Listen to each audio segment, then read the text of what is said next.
Good evening, good morning from wherever you are joining from. On behalf of the Chennai Charter Chapter, I welcome you all for this wonderful evening. We have a very inspiring speaker and a very interesting session in front of us. And this session will have the CCEUs, whoever is requesting for it. Please stay on till end of the conversation for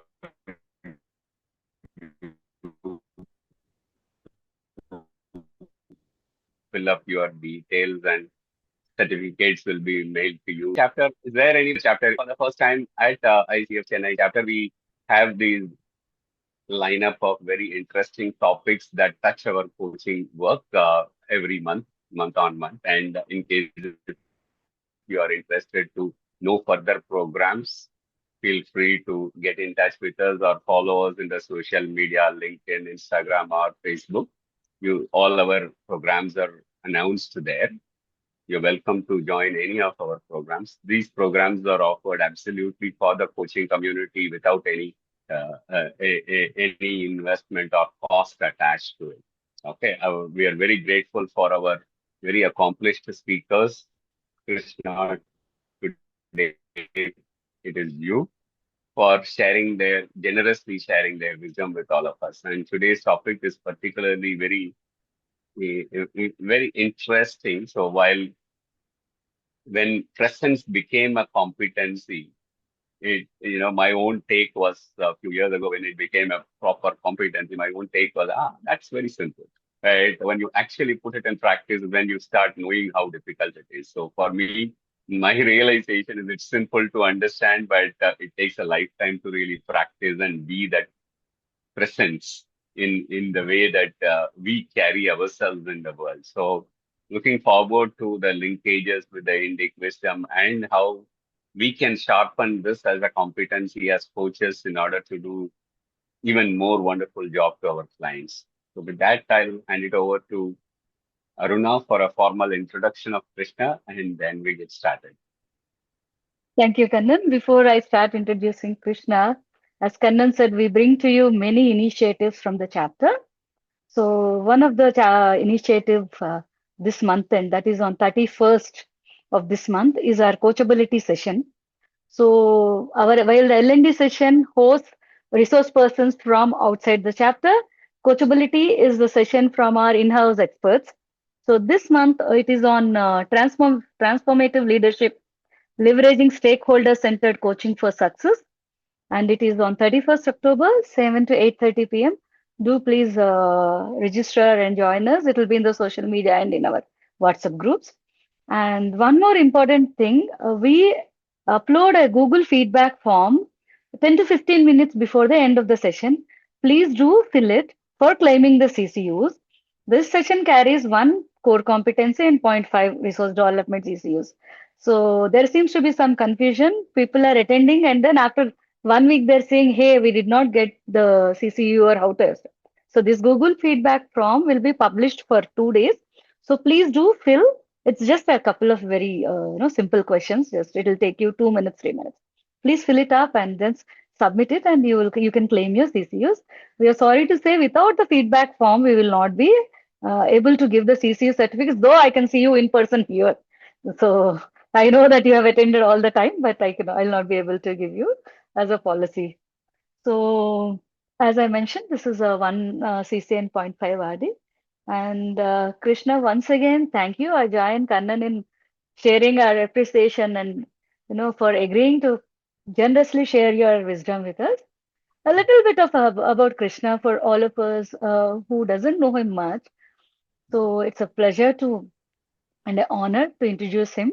Krishna is the founder of Srimat Yoga and the foundation for Indic Wisdom, guiding learners from 45 plus countries. He is a recipient of the title Yogacharya and has been recognized for his work in practices like Yoga Nidra, Antarmauna, and other transformative disciplines. A traditional teacher of coachness, Yoga Nidra, and conscious leadership, Krishna integrates timeless Indic wisdom with modern day framework on these areas. He runs a program, Coaching with Indic Wisdom, World's first program approved by ICF that integrates all the coaching competencies with Indic wisdom. Rooted in the Shankara Advaita and Natha Siddha traditions, his work helped leaders and coaches embody presence, not as a skill to perform, but as a state of being. Krishna, uh, as you all know, today's session is about maintaining presence, and let us see how Krishna takes us through this journey. Krishna, eagerly waiting for your session. The floor is yours now. Thank you. One small administrative announcement. Those who are joining and taking their AI assistant to join this meeting, please note that we will disable all of those AI assistants, right? Okay, it is for you to be in person. Great. Thank you. Over to you, Krishna. Yeah. Thank you for the opportunity. There was a time when Shanti played the role of a casting director to enable me to talk at Global ICF Cherish Festival on Who is Listening. There we spoke about listens actively. So today that role played by Aruna. So thanks to her and thanks to each of you because this is a journey and it's like peeling onion. And some of you who have been with us in this journey know that every session sometimes you will feel am I in a new session because that is the way these sessions are. So I invite each of you uh, to just be there. That is more than enough. So let us take a minute to say our own prayers. Whichever way we generally ground ourselves, let us utilize this minute.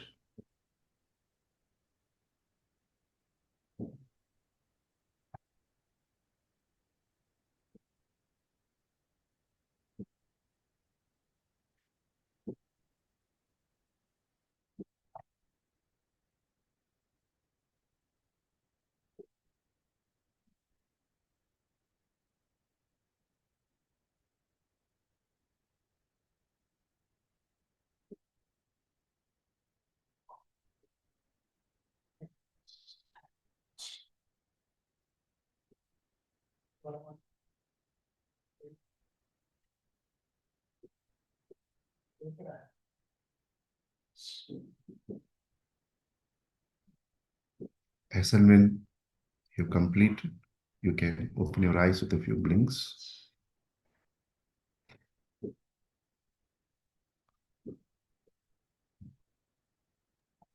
Is the group okay with some esoteric inputs also? Because you are a Chennai-based chapter, that spiritual triad which Aruna mentioned, whoever living in and around Chennai, you have an esoteric opportunity to deepen through visiting 3 important energy centers there. Okay. So before we proceed, again, some of you who are here know that when we do a session, there is nothing, we can't hold back. Whatever needs to be shared, whichever is unfolding at that time will be shared. So there is nothing is being kept to be shared later. I just want to share with you that. The way we started to work, maybe you will hear me using the word we than I. That is the way my teacher has trained. The reason is when scientists can say that they stood on the shoulders of the scientists who came before, whatever is presented is not of a single origin. So whenever the word we is there, please understand that right now we are collectively representing and I am voicing out. That's it. Okay. So when this ICF competencies were studied, when they used to have 11 competencies before 2019, and now you have 8. So during the pandemic, there was a thought process going on. In the West, the approach, if you notice, is Even if you go to medicine, you will have in future, you may have a right ear specialist, left ear specialist. So the holistic approach is missing when you keep on dissecting, trisecting, and whatever you do, the system. The original is like when a light is passed through prism, you get 7 colors. But what is true in all the 7 colors is the white. So the more we move towards the source, you will need, you will get less distracted with the variety outside. Why I'm saying that is the premise to understand why each of us who are born or connected with this great land need to tap the wisdom which is already given to us. So what is this spiritual triad? Is Ichcha Shakti, Jnana Shakti, and Kriya Shakti. Ichcha Shakti is that the source of desire, Jnana Shakti is knowledge, Kriya is action. Now, what we do in this program, what we do conduct also, we have classified these 8 competencies under these 3 heads. And Venkat, who is part of your chapter, no? Venkateshwaran Subramaniam. After the batch is done, he shared that with how even the 11 competencies can be brought under these 3 heads. So I'm just inviting you to think on that. So the first 3 competencies come under the Ichcha domain. Then the next 4 from cultivates trust to awareness, evokes awareness, it goes to the Jnana Shakti. And the last one facilitates clients' growth, comes under Kriya Shakti. So after the session, you sit down and if you think, you'll understand tomorrow if ICF brings 25 competencies, we in India don't need to worry. They will be only under these 3. Tomorrow they reduce this 8 to 7 or 6, we don't need to worry. If they club the competencies, we don't need to worry. That is the difference between knowledge and wisdom. Wisdom is time tested. Knowledge, AI also can give us some knowledge. Permutation combination is knowledge. But bringing that knowledge into action is wisdom. So the first 3 competencies come under Ichcha Shakti. The next 4 competencies come under Jnana Shakti. And the last competency comes under Kriya Shakti. This is the first esoteric input which I would like to give. Now, those of you who are familiar with the temples in Chennai, there are 3 specific Divine Mother's temples associated with this. So, one of you take responsibility to explore and share the name of the 3 after the session. Ichcha Shakti, Jnana Shakti, Kriya Shakti.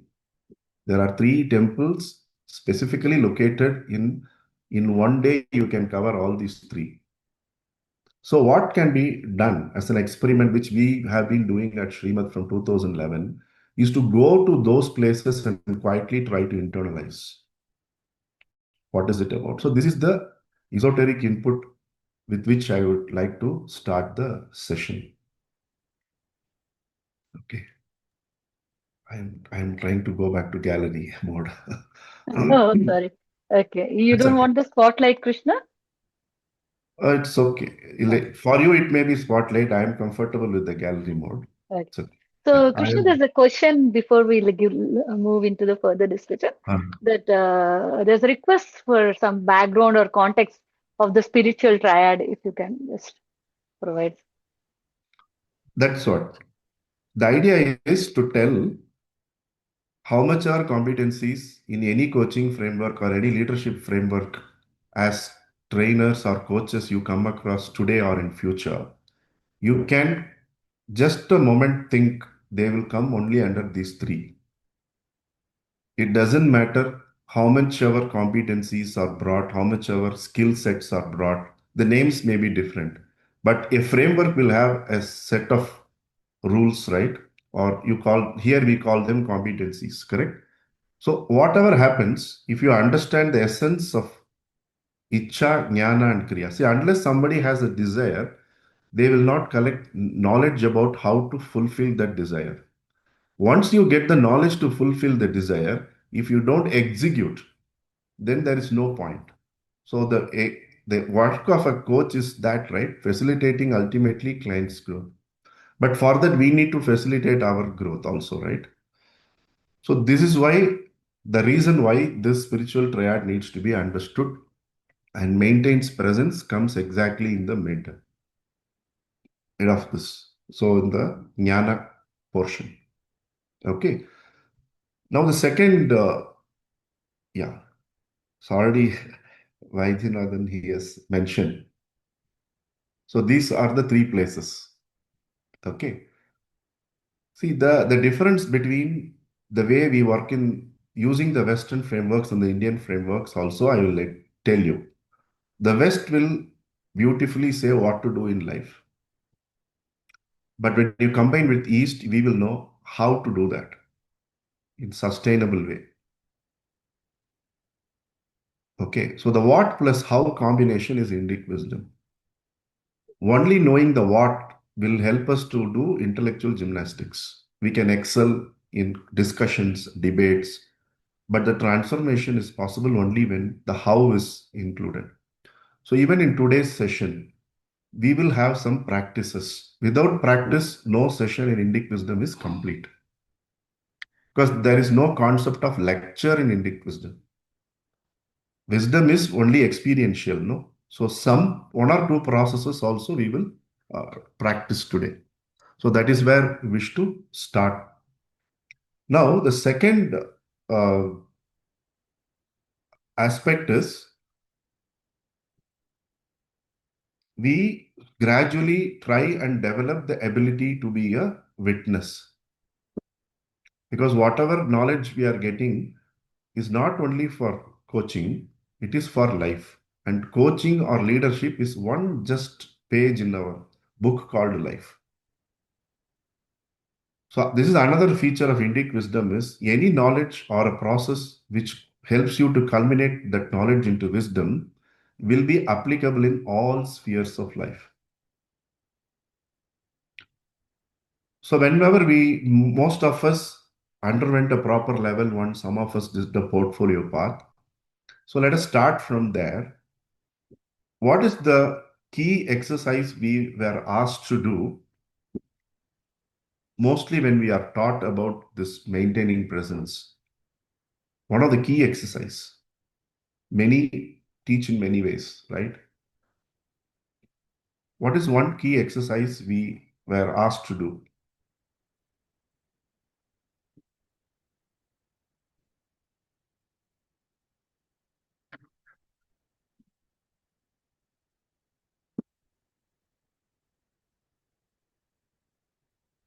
Still, yeah, practice silence. Wheel of life, right? So, what is the easiest way we can find whether we are getting distracted from the session, whether it's a coaching or at home or at a leadership session, you are dealing with your peer or you are reporting to your boss, is if the discussion is one of the in the wheel of life. Now, seven you have, right? If it's suddenly you are undergoing a stress in personal life and a person seated before you, yeah, the person seated before you is sharing certain things which are directly impacting the present state in life you are undergoing. Am I right? That is what throws us off balance. Correct? No? So, this is the Western input, wheel of life. So, don't be surprised. Tomorrow, this wheel will have 10 or 12 partitions. Okay. So, now what is the Indic equivalent is what we are going to look at also. That Indic equivalent is called Purushartha. It is Dharma, Artha, Kama, and Moksha. Why this is important to know? Because all of us, let us quietly, with eyes open or closed, think of the last three conversations you had. What was the primary idea around which a conversation happened? Just note it down. No? Last three conversations you had in life.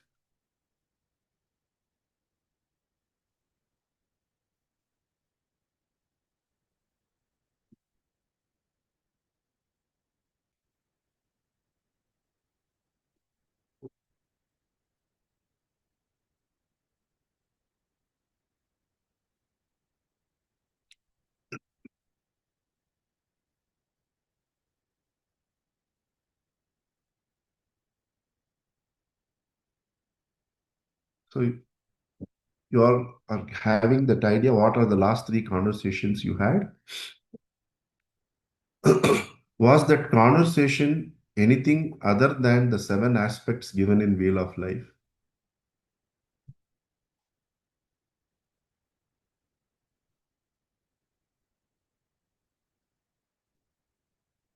Rarely it will be. Now, what if I tell you that instead of seven, you remember only four? Like instead of eight competencies is good. Pass your exam, do all that work, that is fine. But for the practice, if you know that if there is a conversation, for you have to agree that for agreement, the desire of has to be finalized of the person who is seated before us. Then we explore along with them as a navigator. They figure out the knowledge within themselves and then they put into action. That's it, right? That is what a conversation is. Not nothing beyond that. We segregate by giving competencies. But basically, this is what happens, right? Agreement, awareness, action.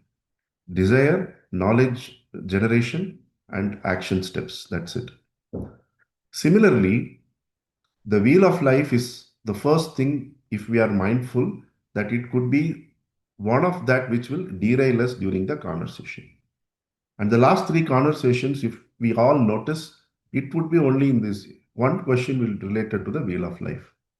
Now, what tradition gives us is simplifies it and gives in four. First is dharma, second is artha, third is kama, fourth is moksha. And moksha also is very less. If someone wants to know who they are as a personality, they may come to coach. If they want to know who they are as reality, they will go to Ramanashram. Correct? Who am I? They are not going to come to a coach to know who they are as a reality.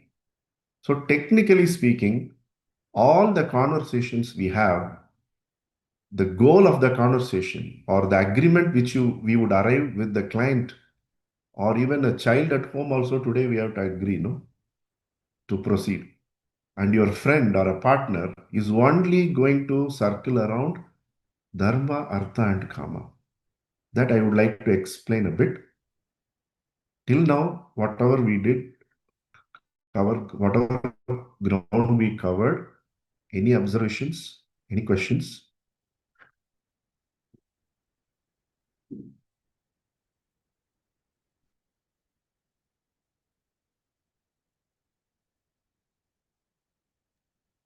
I think we can move ahead, Krishna. No questions.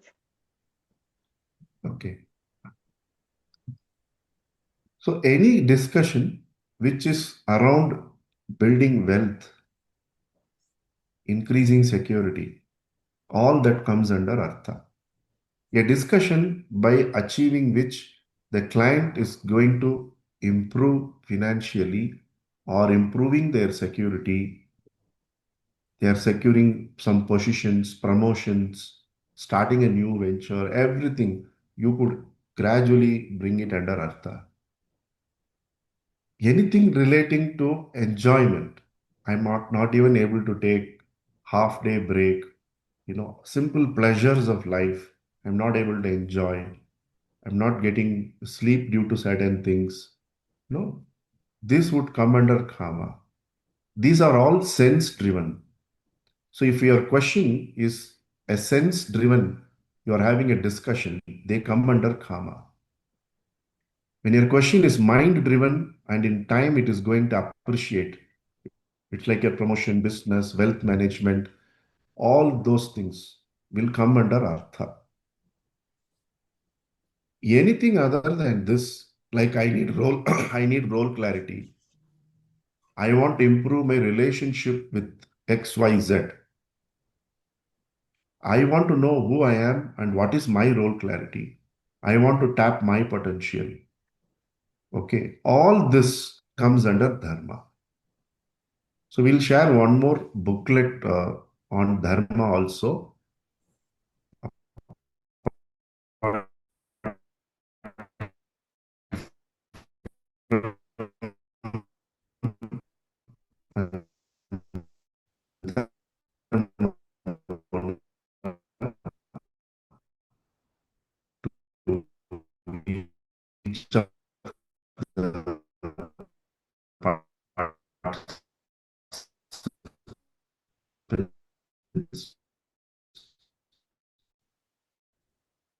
Artha, all these things, how can they be integrated into the purpose of a person whom you're coaching? Because wealth, it seems to me that these are the 4 dimensions which a person is seeking. My question is how to integrate that into something like a purpose statement for the coaching. I think in discussion they would evolve it, no?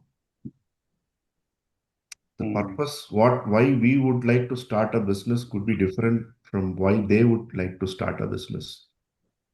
The idea is that whatever types of questions which we are going to encounter in a conversation, if we can classify it under certain heads, we will feel that we are not lost. So immediately we can know that this is the question, what is going to happen.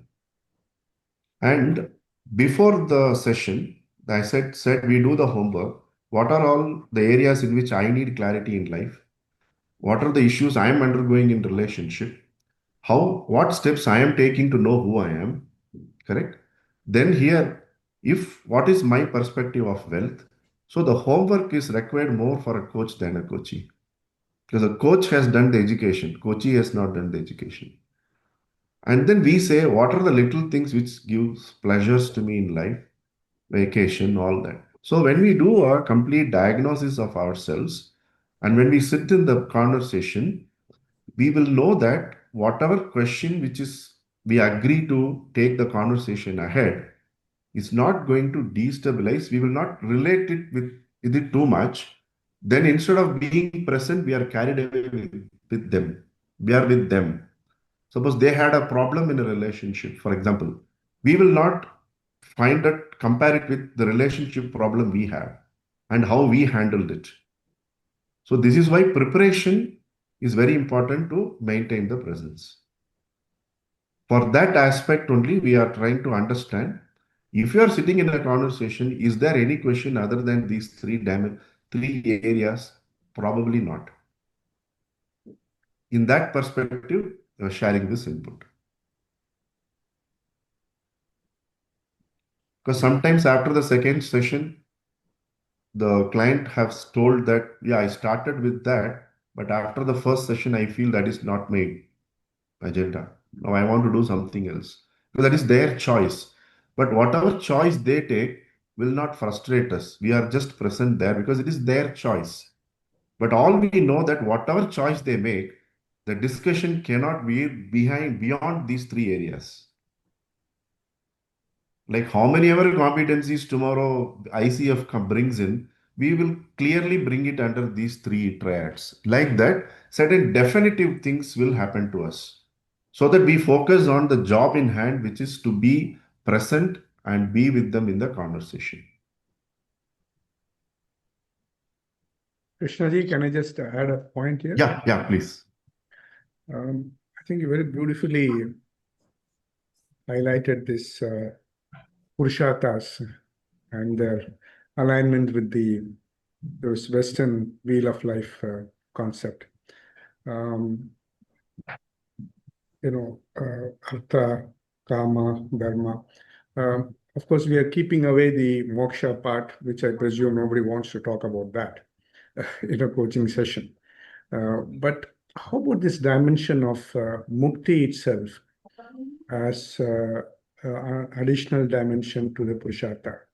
To me, mukti would be a sense of awareness, a heightened consciousness in some of the actions in which we are doing, be it office or be it personal life or any other engagement. Would that be all right to look into the aspect of higher level consciousness as a kind of mukti itself during one's lifetime? While living itself, you don't have to essentially go into the moksha phase, which is obviously after death. So mukti, while living itself, one can operate at a higher level of awareness and a higher level of consciousness. Do you think that could be an additional purushartha which we could think of? That is still dharma only. That's also dharma. The ideal in our Advaita Vedanta is to become a Jivan Mukta. Right. So that is our dharma. Here, moksha is when we know what is the ultimate goal of life is to liberate from the limitations which we have ourselves imposed on. There are conversations we have had with monks also based on this coaching thing on moksha. Is that the real goal? So why am I asked to go and serve in the world when my final goal of moksha is, that is why I was given a sannyasa. So these discussions we have had. Okay. So when we are living in the transactional life, there is a price which is to be paid to retain and manage and maintain this body-mind system, right? Yeah. So many of our conversations will veer the deeper and insightful conversations will fall under dharma, because that clarity is required that our main purpose is to live here and now and realize who we are. The reason is fifth cannot be added. There is no scope to add five there. That whatever we bring in, we can reconcile and bring it in the four. Okay. Thank you. Thank you. Okay. So another important aspect we try to do in this is the idea of antarmauna, which Aruna also asked about. The reason why we do that, that is the first step we take in this journey to embody whether this competency or become actually a human being, because we are all human doings. We only keep doing things. We worry if we stop doing, will anything happen to me? But human being, to be that being, we rarely decode what is being. No. First we know we are a human, then doing, we try to do many things, but ultimately human being, no, that being state, we can experience with the help of the practice called Antarmona. That would be the first practice we would be doing now in next 2-3 minutes. We are thankful to Swami Satyananda of Bihar School of Yoga, who brought this into limelight and redesigned this as a 6-stage practice. And for us to work in the day-to-day, the first 2 stages, if we move reasonably towards perfection, that is more than enough. The first stage helps us to work with our senses so that eventually we gain sense mastery. Then the second stage onwards, the mind mastery begins. Okay. There is another reason why we are picking up Indic wisdom is, while the West focuses on mindset, mind mastery, it is like a bucket. Okay. But the holes in the bucket, actually, the presence is leaked. That holes are the senses. So the sense mastery is given more priority in the tradition because senses give the food to the mind. When the senses are shut, the mind is quiet. The retreats generally we are asked to take from day-to-day life is mainly, if you notice, every month minimum 2 days of fasting. So we come away from the senses. So our system is built like this. So in Antarmauna stage 1, we identify what are all the pitfalls and the plus points, we can harness our sense. So we make something called a sense profile. In the Antarmona stage 2, we go deeper to understand how the mind works and what it could derail the presence. Okay, in stage 1, what we do is when you give a particular task to your mind, a direction, there is a chance of you feeling a sense of quietness within. Because the mind gets a direction, it tries to do a job in hand. It is similar to you start a day, but you start a day with a things to do list. Reasonable alignment, you will feel, I finished this, I finished this. But if you go too much into that, you rob yourself the joy of being present and the discovery. But if you go too much into the flow of life, you may not be able to do the basic lists you need to tick every day. So the balance is somewhere in between, right? Like that, when you know how your senses are helping you or not helping you or in the neutral state, it helps us to stay as a witness. Okay. Right now, how many of you are seated at home with some work happening in the kitchen? Yeah. So it's almost after the session, dinner time, correct? So imagine somebody is brewing coffee in the kitchen now, or someone, and one of you is an expert cook who are seated here because there is a session, and someone is trying to do something incorrect. The aroma coming from kitchen will tell you, right? Hey, something is not right, or something I have to do. Your knowledge is perfect, but still it derails you from the presence. Your duty is to be here, no? You got it right. So your right knowledge of how something has to be done can derail us from the presence. So in Indic wisdom, if you notice, there is no concept of right and wrong. Is it apt there? So coming back to Antarmona, what you could do is treat Antarmona stage 1 as your personal L&D department. That is, what is L&D in organization for? To further the knowledge by constantly working on various areas we need to work. Okay. So what you can do is in your notebook, whatever you are seated with a notebook and pen, you write the 5 senses on the left side. What are the 5 senses? Sound, then touch, form, taste, and smell. Sound, I'm telling in the order from subtle to the gross. Sound, touch, form, taste, and smell. Okay. And then in the top, you write L, that means you like it. N, neutral. D, you dislike it. That is your L and D.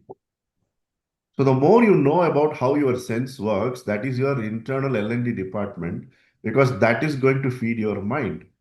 A fantastic coffee served by your office before the start of a coaching conversation may elevate a coaching conversation. How many of you have observed it? Sometimes you had below average chai or even a cup of water, we lose the presence. Please make note of these things.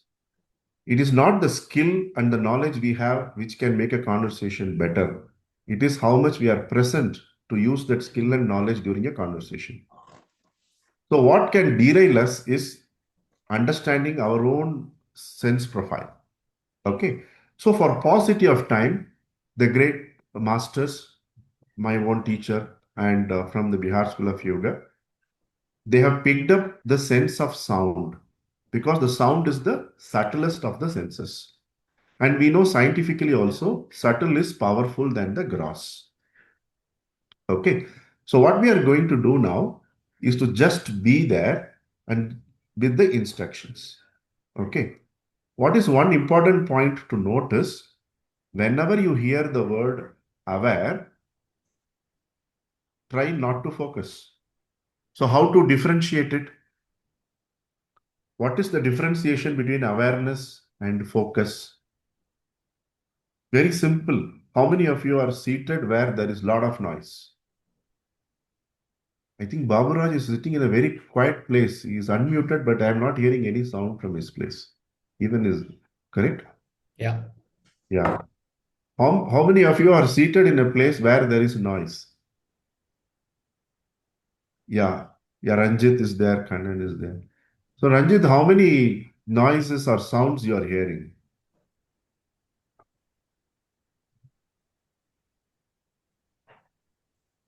You're not able to hear? 2 to 3. That is less. Okay. Anyone having more than 3 noises or sounds around you?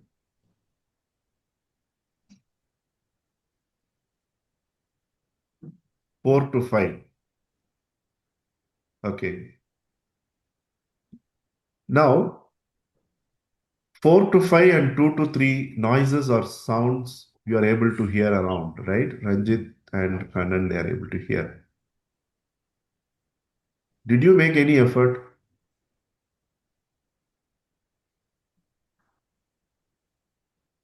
Did you make any effort to know? Say, no, Kannan didn't make any effort. He was present, 4 to 5 noises or sounds he is able to decipher. I'm sure the same with Ranjit also. And each of us sitting here could discern there is no noise in Baburaj's room because it's absolutely silent there. Correct? So, effortlessly, one fan sound in Yokumar's room. Good.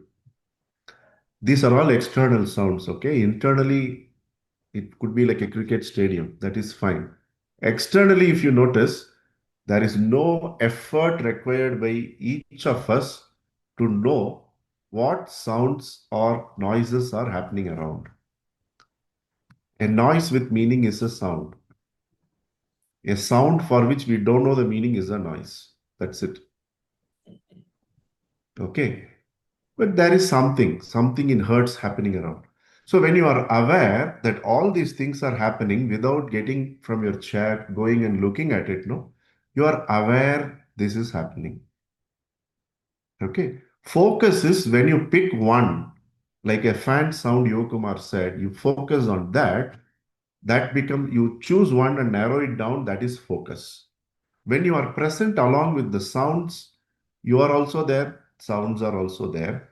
That state is called awareness, which is a whole. Okay, this is how they understand the difference between awareness and mindfulness. When you put your mind on one of that in the field of awareness, that is called mindfulness because you choose something. Okay, so like that, when you hear the instruction, be aware of the sounds, it means that you are there, the sounds are there. Do not try to look into the sounds, turn your neck or inside the eyes, you don't try to look into it. Use the ears. That is the first training in tradition we have. We need to use the ears. The entire knowledge from the ancient times was transferred only through listening, which is ears, Shravana. So Veda is Shruti. Shruti Bhagavati is what we call her. So this is more than enough. We don't need to use our eyes. Because the moment you use your eyes, you will lose your presence. You can test it out. The moment you use your ears by training, you can maintain your presence. Is it clear?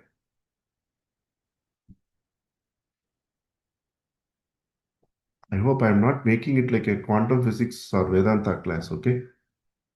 You have to forgive me because I'm not by design doing it, by flow it is happening. So bear with me. So like how you did cycling and all, no, listen to the recording 2-3 times. Yeah, Ramesh? Yeah, so just a question. Does that mean that one will be able to coach better on the phone rather than on video? There is no one answer, no? Mhm. We don't know.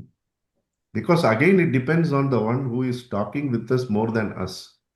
We are only trying to make ourselves sensitive, so we become receptive. Even if there is a Zoom connection is gone one day, how can we coach? So your question is very valid. That is one last point I have written in the notebook. At 6:55, I sat down. The presence is exhibited even in the absence of you being seen on the screen. So the presence will show. So you asked a very important question, because many of the clients don't wish to come on camera, right? So when you are just there, you start receiving things. That is what we are going to try and discern with the Antarmauna stage 1 practice. That's a very important question. Why it is an important question? In the hierarchy of senses through which we can discern, sound is given the subtlest position, and the form which is seen is the third in the hierarchy. That is why sometimes, if you notice, touch is in between. Sometimes with the near and dear ones, you may be thinking you are going to pick up a fight, they may be thinking, but just you hug and everything is gone. How many of you have experienced it? That's it. So the hierarchy of sense is that. Okay, sometimes what is solved by not talking cannot be solved by talking. So which sense where to use? So the presence is maintained by actually absence of sound. So the effectiveness of a coach is, we understand that the airtime is the coach's airtime. It's not our airtime. No. So how much ever quiet we can, quietness is, silence is close, no? And we make a statement only when we can improve silence. Otherwise, we are keeping quiet.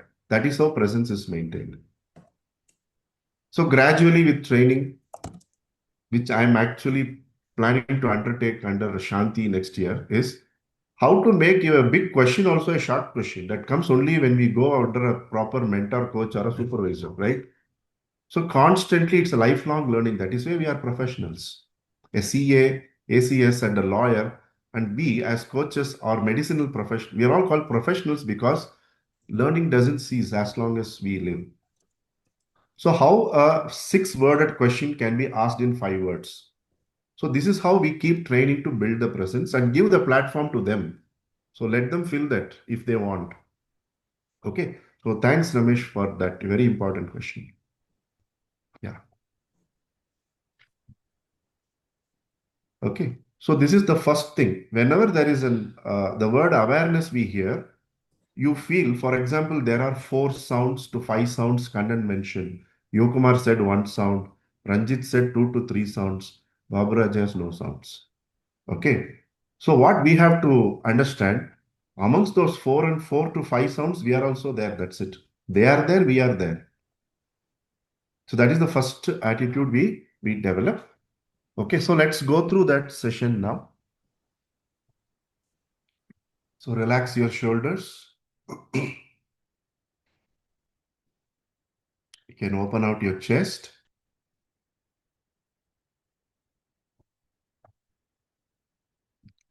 If you are aware of any mudra, a psychic lock, you could adopt.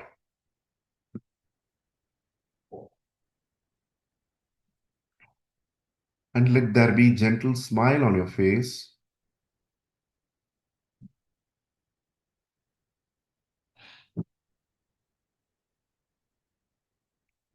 Preferably breathe in and out through the nostrils.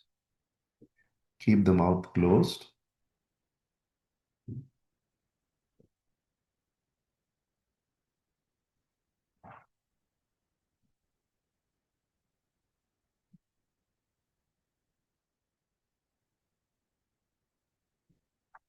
Now, let's not even make an effort to breathe in and out. It would happen on its own.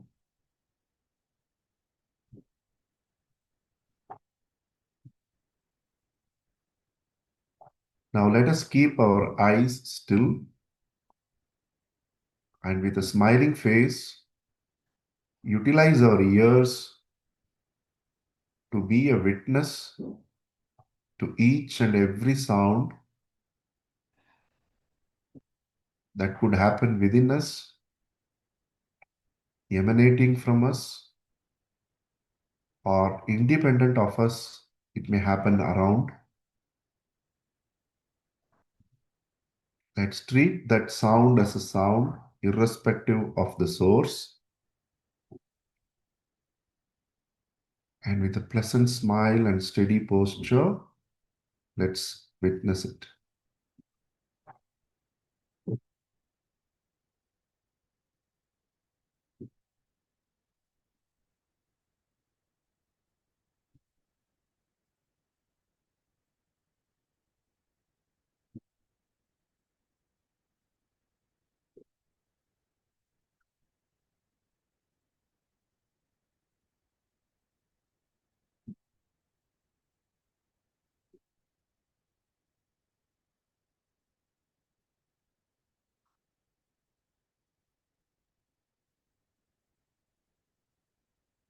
Sometimes the mind would travel to past or future.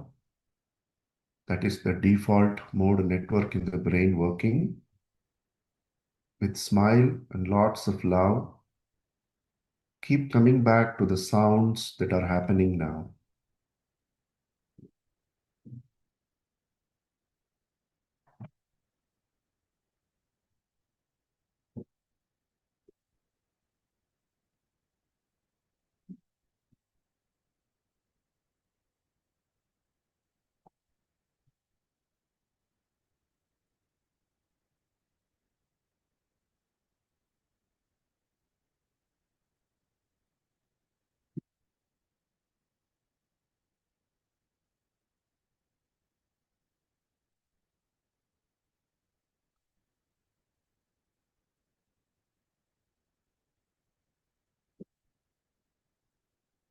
Apart from maintaining steadiness and smile, the only conscious work we need to do is to keep getting the mind to the present moment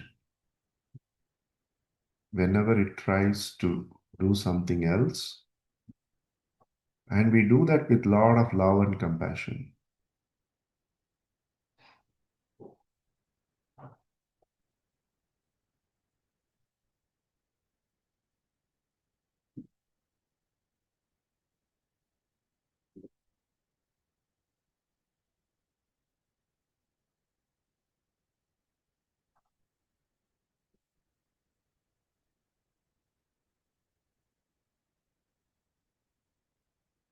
Now rub your palms, generate some heat.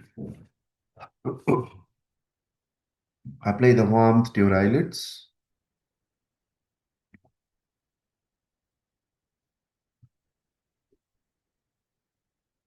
With a few blinks, look into the palms held like an open book. Familiarize your eyes with the light around.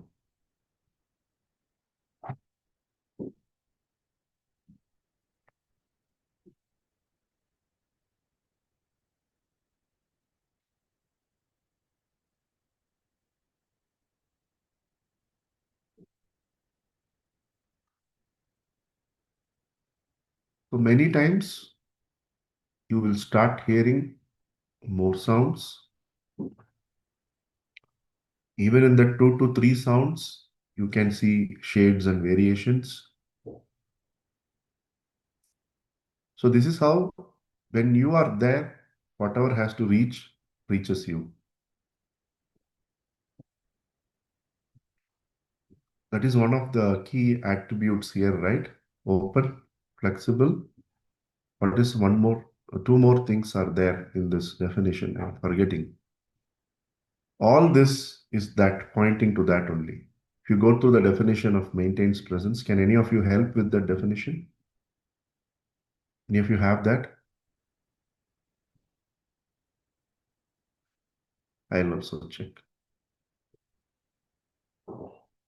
Yeah. Open, flexible, grounded, and confident. So this is the easiest practice for being open and flexible. And your first 1 minute prayer, you can fill in with your own way of grounding during the session. And this process also is a grounding. And that last, what is mentioned? What is the last point mentioned there was confidence. Generally, the modern day confidence comes from knowing. Correct me if I'm wrong. Confidence comes from knowing. It's probably coach is the only profession where the confidence comes from not knowing. We are comfortable not knowing the story of the one who is seated before us. So this confidence comes from not knowing.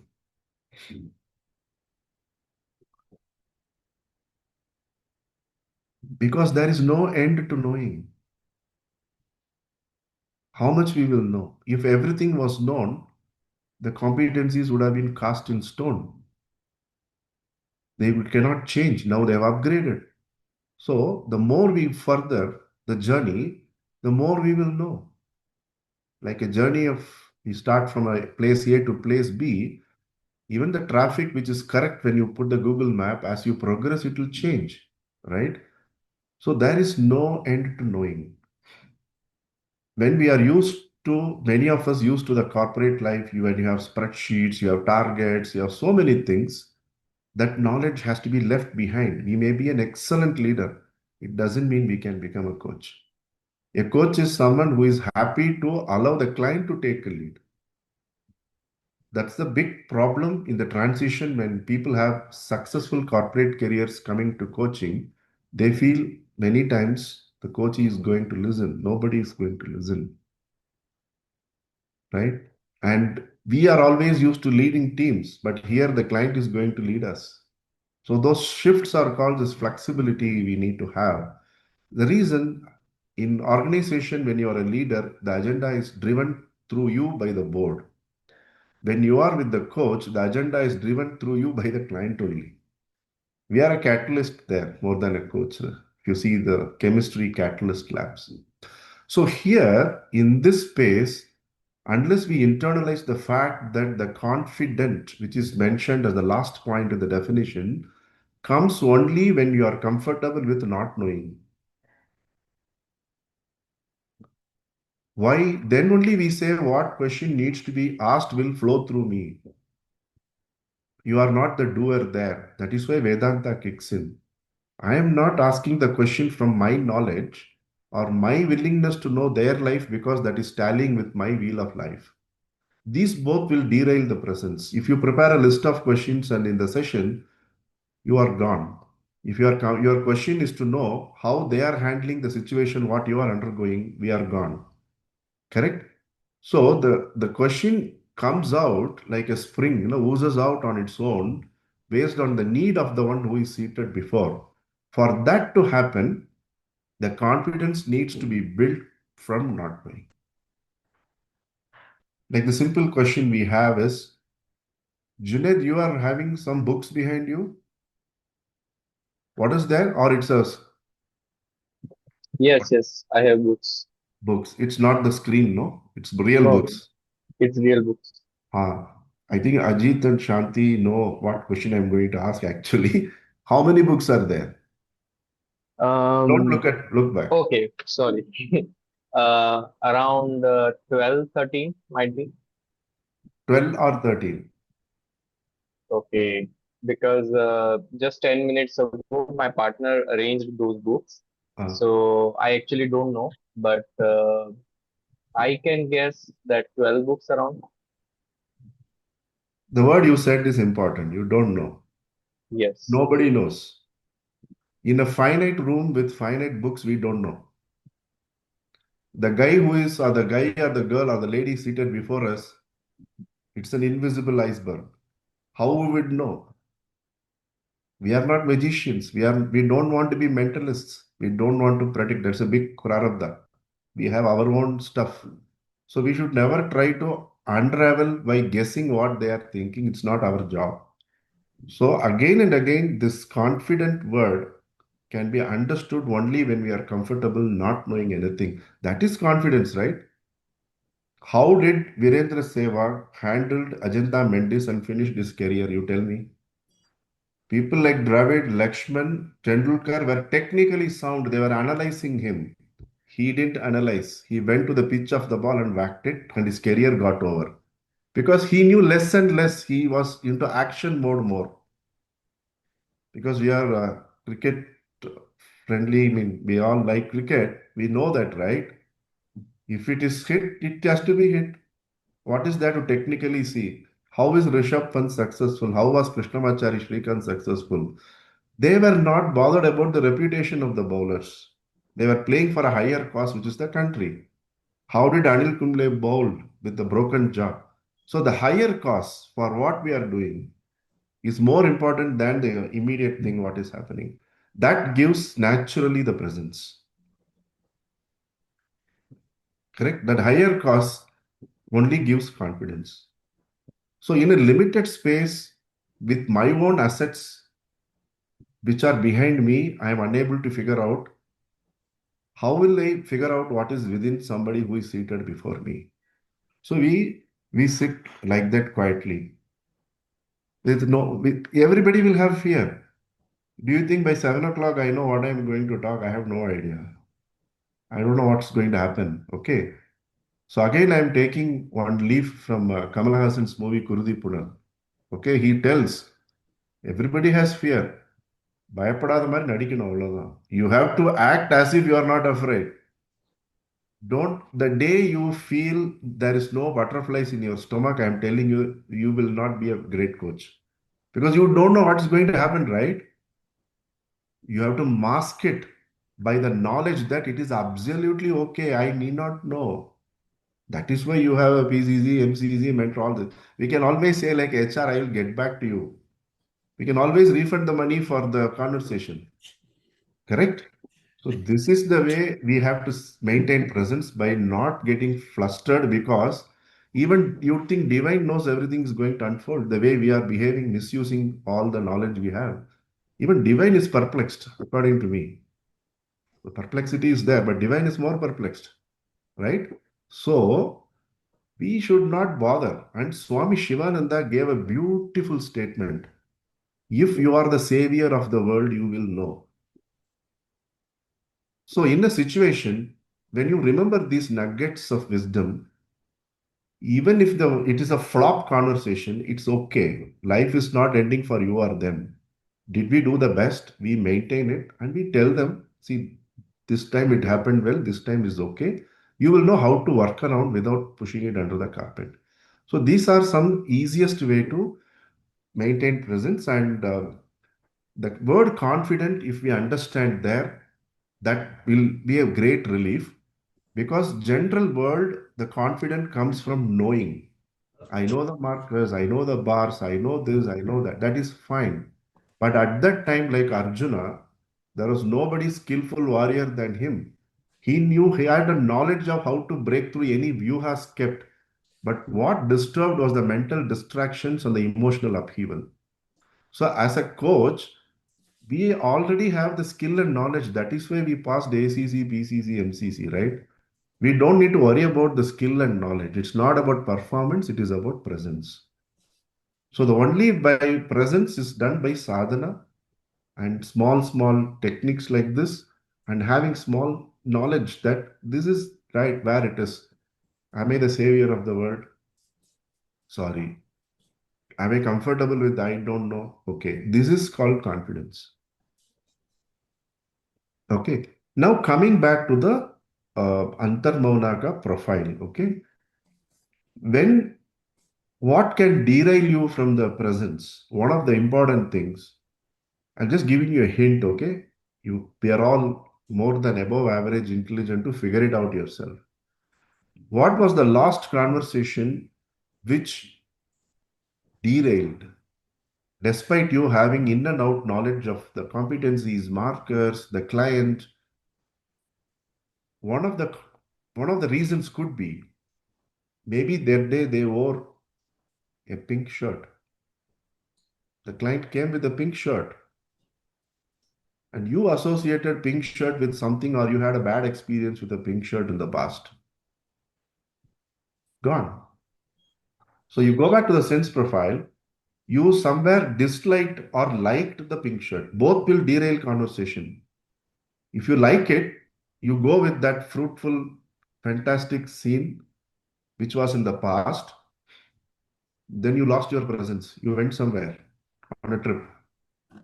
Or a teacher was wearing that color dress and they whacked you when you were in school. Both can derail. That is why in tradition, I keep telling there is no right or wrong. Is it helping you? Is it apt? So a great charity or our stinginess, both are same when they come as a thought, both will disturb us. Okay. So this potentially can derail the presence. So when we cultivate by practicing antarmona, what would happen every day? Neuroscience has conclusively said minimum practice of 2 minutes of mindfulness gradually helps you to reset your neural pathways. It helps us to move from reaction to response mode. Okay. In that 2 seconds to 2 minutes, you will know because you have your profile done. Oh, anybody coming with pink shirt or a red tie, I am not having right conversation, not because I don't have skill or knowledge, but I am dragged to the past or future.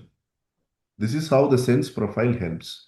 So when you are seated to practice antarmona, what we try to do is the sound is happening in the moment because your eyes are also closed, right? You are seated comfortably. So we start being with the sounds as it is. We start observing and absorbing the sounds as it is. So in conversation, there is one more additional sound which is of your client. That's it. One more additional sound, your child is talking. One more additional sound, your spouse is talking. One more additional sound, your friend is talking. That's it. That is how we increase the quality of that conversation. Is it okay? So that Antarmona booklet is shared. There is a talk embedded to that. There are 2 more talks given, which you can find out or you can reach out. We'll share it all. Free resources are there. The Dharma booklet I can share across. Okay. So there are 5 things I would like to share and conclude and open the floor. Again, going back to the Panchabhutas. Okay. And again, I think Ajit was the first one to accompany us when we did some work on maintains presence at Tiruvannamalai itself.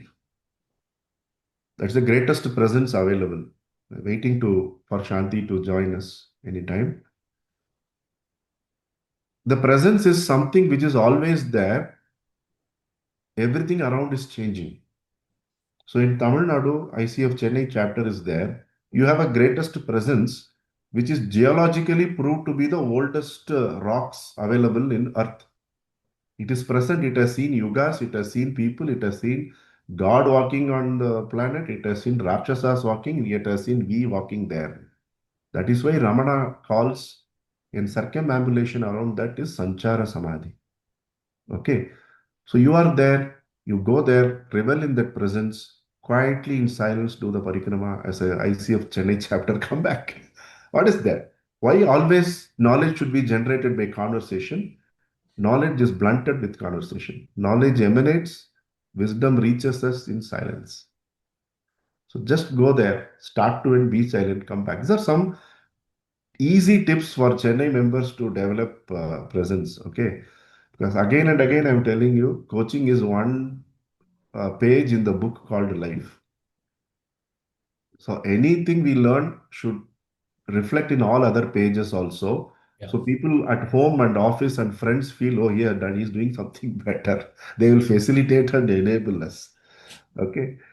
So not one more hat adding heaviness, one more hat you remove, you feel light, make others also feel light. So what are with the 5 elements, how can we develop the presence? This is another thing which is new, which you can explore. Okay. The grounding is connected with your earth element, which gives us stability. This occurred at 6:55. I have noted it down. So I'm reading it. So forgive me.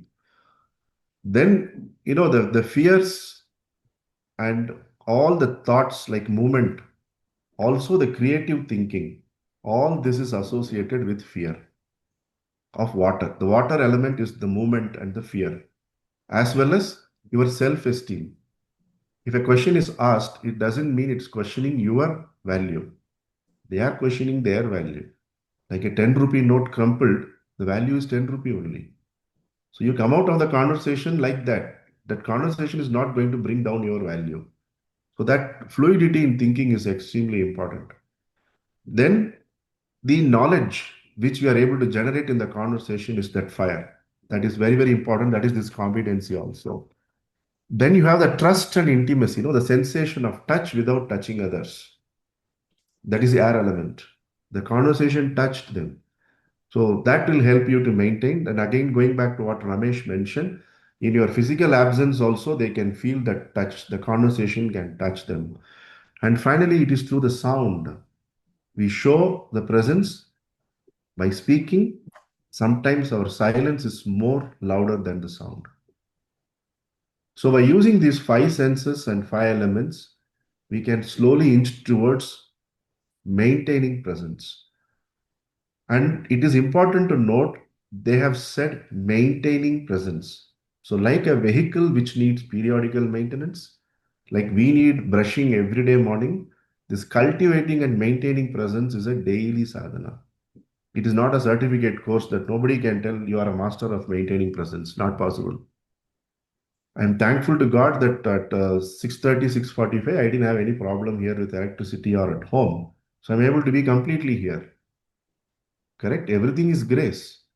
So we need to acknowledge that this maintains presence is a continuous term, no? Maintains presence. So we have to do that every day as a sadhana. Okay, that is all from me now. Thank you for patiently listening out.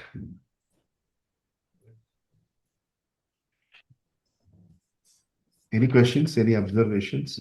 Krishna, there's a message in the chat box. Can you recap for earth and water? Earth is grounding and Grounding. stability. Grounding. At the same time, if we are not careful, we may become rigid and get rooted. Tamas will happen. Stability is sattva. So every element has the both sides. So we have to be very careful. So if we are flexible, then only we can utilize the learning. If you are rigid that, yeah, I am going to use only this framework for this conversation because this fellow is from my same industry, we are gone. That moment we are gone. We are not a coach, right? So that stability, at the same time, it is not inertia. Both we have to be careful. So fear, self-esteem, your very personality is being questioned. For example, if you think a conversation is going to make or break you, it is not necessary. It is just a conversation. Anybody can fail. Even Hanumanji cannot convince. Sri Krishna couldn't convince for a war. Who are you and me? People didn't listen to Prophet or Christ. How do you expect people to listen to you? Even we don't listen to ourselves, right? Quite true. So don't put too much pressure. Sometimes it may fail, it's okay. That is why we also have our mentors, friends, and coaches. We say, how can I do this better when a similar situation comes? Reach out to people. So that is the water element. Okay, nothing is dependent on who we are, or we are not dependent on whatever is happening to us. It flows.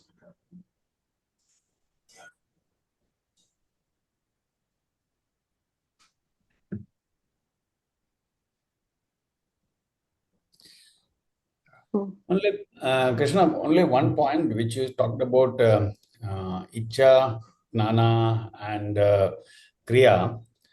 That is it in the same order, or is it Icha first and from a sequencing process? Is it Icha, Kriya, and Jnana? Is there anything like that? It is like when you become an experienced coach, you get the agreement in the 45th minute and close a conversation in 60th minute. So sometimes when you generate knowledge, even your agreement will change, right? That to and fro will happen. There is no rigidity, that fluidity is there. That's So why we cannot say, I have established it. No. Yeah. Sometimes they take an action and come back and say, I did this action, but I got the knowledge. So this is an important tip my teacher gave us. Today in the world of instant gratification, it appears we are immediately moving from Icha to Kriya phase. So that is the experienced coach and the ACC, someone like me who is starting a journey as an ACC, and many of you are PCC and MCC. This is the difference I see in the way I see many of the seniors coaching is we are so happy when the agreement is established. In level 1 coaching, I think we have teachers like Deepa, Shanti, all of them are here, Ajit, all of you are here. So we are first asked to establish agreement, and we think the conversation is going to be only about what you have established in the first 5-10 minutes, right? Then slowly we understand there is something behind and below that. So the to and fro would happen. But we will know that because of the knowledge generated, you help them to recalibrate their goal or the desire. And again, this you have to go. Again, Yeah. yeah. Krishna, there's a question in the chat box which is too long to read. So would you mind having a look at it and then Yeah. Which from Junaid? is by Sure. Junaid. Yeah, very nice question. Yeah. Yeah. Yeah. This is correct. But in the transactional world, we have this knowledge and keep coming back to that. Like every year, before 1830s in India, everybody in the Brahmacharya ashrama were doing a japa called Kamo Karishit japa. Today, only those who are having sacred thread are doing. Those days, every child, irrespective of where they are born, they were doing this japa, which is to say, it is that karma which is pushing me into action. I am not doing anything. Just investigate about it. So, this is the high level knowledge we have. Okay. But in the operational level, our prarabdha comes in and gives us tests. Like you write internal tests, then you write midterm tests, and you write a final tests, right? So this knowledge of I am that, and it is the senses which is distracting is established clearly, but the situations and conversations are going to test and make us established in that knowledge ultimately. And again, go back to your sadhana only. So you submit. In yoga, you call it Ishvara Pranidhana. Okay, my sense is disturbing. How can I do to prevent it by not fighting? But you can't fight rain, you hold an umbrella or a raincoat. So, what is that raincoat in my life with which I can handle my senses? So, these kind of conversations we have. Quite true. Yeah. So does anyone have any thoughts, any more thoughts, questions, or anything to share? We have few more minutes left. And I also uploaded the Google feedback form. Please do fill in the form if you are, want to apply for the CCUs. We'll be sending you the certificate in another within 10 days.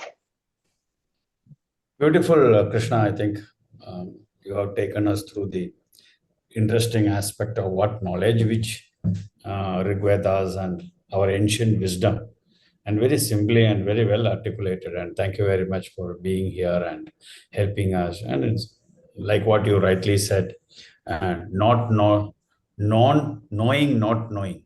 That is something which is the major challenge for all the people who are so-called learners. And I call it as an enlightened fools. So when we look at it, we are fundamentally, mostly we are enlightened fools because we presume that we know everything, and the more we look at it, the lesser we know, and the more we appreciate and accept it, the better we would be. Yeah, it's a journey. It's not an easy journey, but it is whoever wants to embark on that journey, it is an interesting journey. So thank you very much for being here, accepting our invitation and being here and sharing with us. It's a fantastic thing. We should do some research in this area, Krishna. A lot of work is done already. I know that. I am aware of it. I am also doing some work related to the same thing, to the nature. But I think chapter would be very happy to do some core research in this area.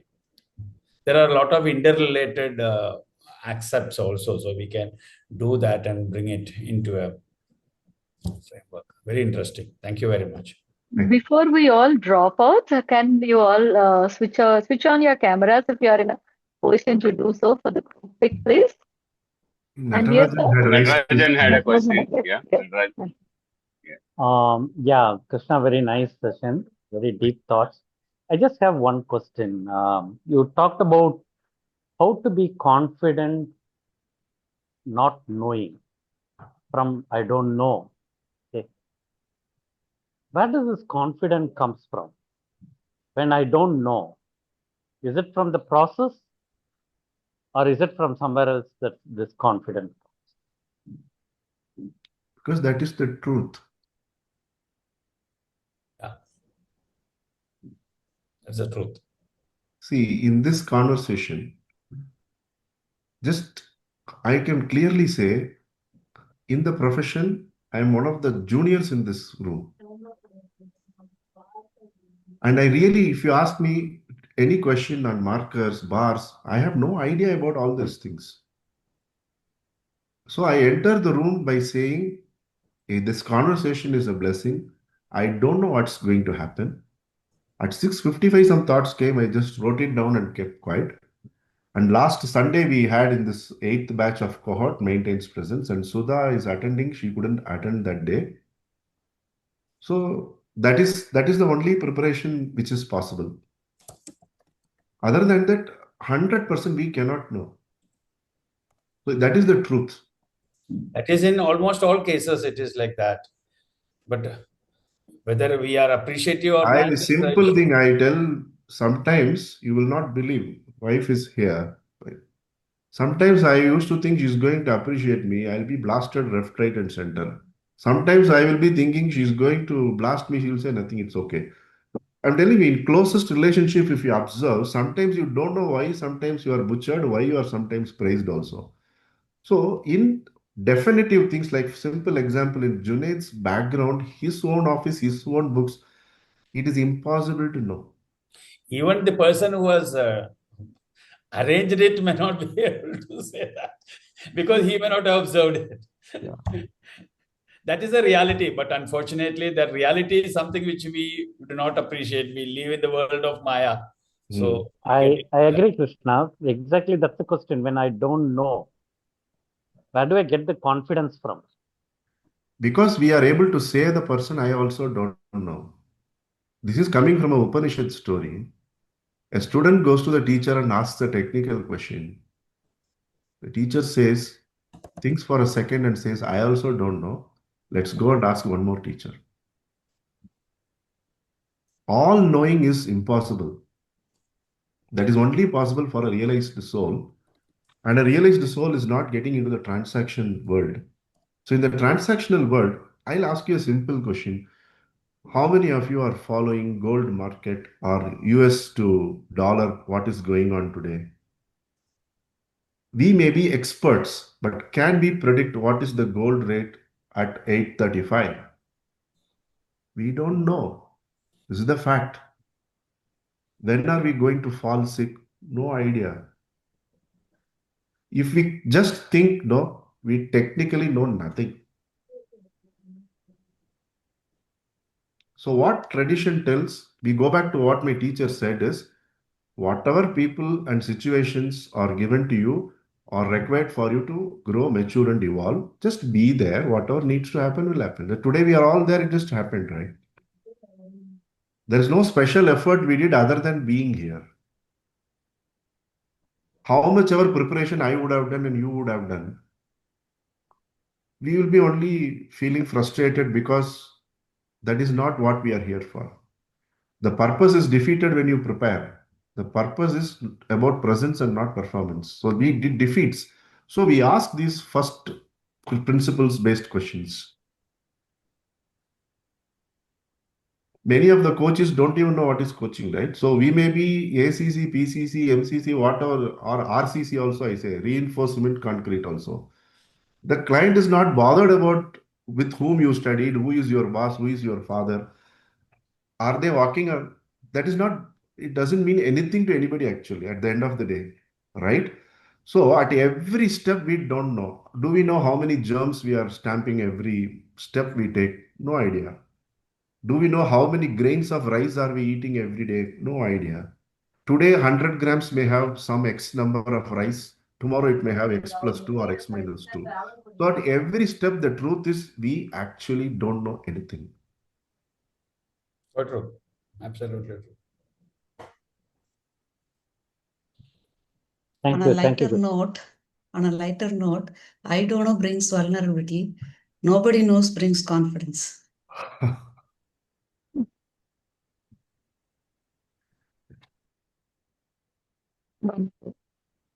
I guess that, no, being comfortable with not knowing, confidence needs to be built from not knowing. That was my takeaway from this. And it is not about performance, but about presence. So, anyone else has anything to share? Babu, now would you like to say something or close the session? I already said that to Krishna, and on behalf of the chapter, we would love to thank each of the participants who are there. Or we had started with around 34 people now. I think even after the time has gone, people are still here. And it's a very subtly, very simply the way in which the flow in which you articulated it's not a easy subject to discuss, and it can border into philosophical or it can go into spirituality. So it's a very complex subject in depth, but it's such a your knowledge in this area, whatever quote unquote knowledge which you are having, which makes you also to help you to articulate it. And like what you said, that as far as you appreciate that there could be questions which you do not know and willing to accept that you don't know, there is no discomfort in that process. So it's a good conversation you had, though it was sometimes it is a monologue, but I feel it is a conversation because every time when you are sharing, we were having a conversation within ourselves, so it was a really a good conversation, mutual dyadical triadical conversation which we are having. Thanks a lot for being here, and thanks to Aruna for Junaid has Krishna. raised his hand. Yes, Junaid. Junaid wanted to say something. Junaid? Yeah. Please. Actually, I wanted to ask on my long question. So, Krishna, when you replied to my question that you have given the example of rain and japa. So, my question is, our own body and senses are also the part of the prakriti, right? So, in your example, like we cannot stop the rain, but we can have an umbrella. But why we are even trying to manage our senses as well, or to control or regulate them, if the senses are also the part of the prakriti itself? Can't we let them be them the way they are, and we just don't get indulged into it? And apart from, or instead of regulating the senses as well, can we also transcend them and try to maintain the presence in the coaching session or engagement? There is certainly a word called dharma, no? That's why I was mentioning to you. See, the coachee or someone, even our own life partner or a close friend, may not be subscribing to what we are doing, right? You may say, I am grounding. They will say, I am an atheist. It doesn't matter to me. So, what is the dharma in the conversation? If we don't have a regulator, the gas will get over, no? The stove also. So, dharma is that regulator, and your sense profile helps you how to regulate that output. And mindfulness, by practice of antarmana, helps us to observe in which conversation what I am, my senses. Is it enabling or disabling? Okay, so that is why there is no straightforward answer. You can do an interesting exercise, which years back I have learned that all of us tell so many lies around the life, no? So many lies. But if somebody asks you, are you honest, or are you asking, then we have a tendency to say that, we are honest because we are talking from a relativeness. Relatively, we are honest. Honesty itself is it's a terminal value, but then we call it as a relative. But if you do check it out, how many lies you are saying on a daily basis, just being aware of that lies, you will realize that there are so many lies which you need not say with your children, with your son, in the office, everywhere. Even just knowing that, you will be able to bring a lot of peace in your. I have done this exercise years back when we were traveling, kind of a thing. So it's a very interesting experience. I immediately told him that, how many lies? No lies, kind of thing. But going back after a week when I went, I realized that. And today, if you ask me, do you say lies? Of course, I do tell a lie. But if you ask me, do you know that when you tell a lie? Yes. I can immediately say that today I have said 4 lies. Out of that 4 lies, which lies are actually, no, in a given context, I need to say or I need not say, so that I can improve on it. That much I can do that. But it brings a lot of quietness in our mind once you know. But it is a journey. It's a journey to transcend it. I think we are all far away. I think that is my view on that, because our prarabdha pushes it back into the various ways. That's what I learned in during all this reading of so many books and other things. But anyway, that itself is not, actually, we do not know what truth is. Thank you so much for the nice ability to answer that. Thank you. Beautiful. Yes. Thank you all. If there are no Thanks a lot. questions or anything to share, Krishna, Shubhratri. thank you once again from Chennai chapter, from all of us in the years you see in the chat. But let us see whether we can do some research specifically on this.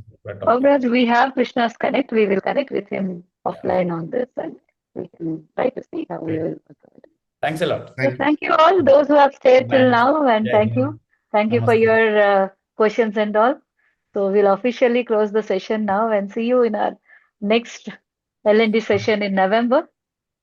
Looking forward. Thank you, Krishna. Thank you very much. Shubhratri. Thank you. Shubhratri. Thanks. Good job done, Aruna. Thank you. Thank you. Good work. Sorry.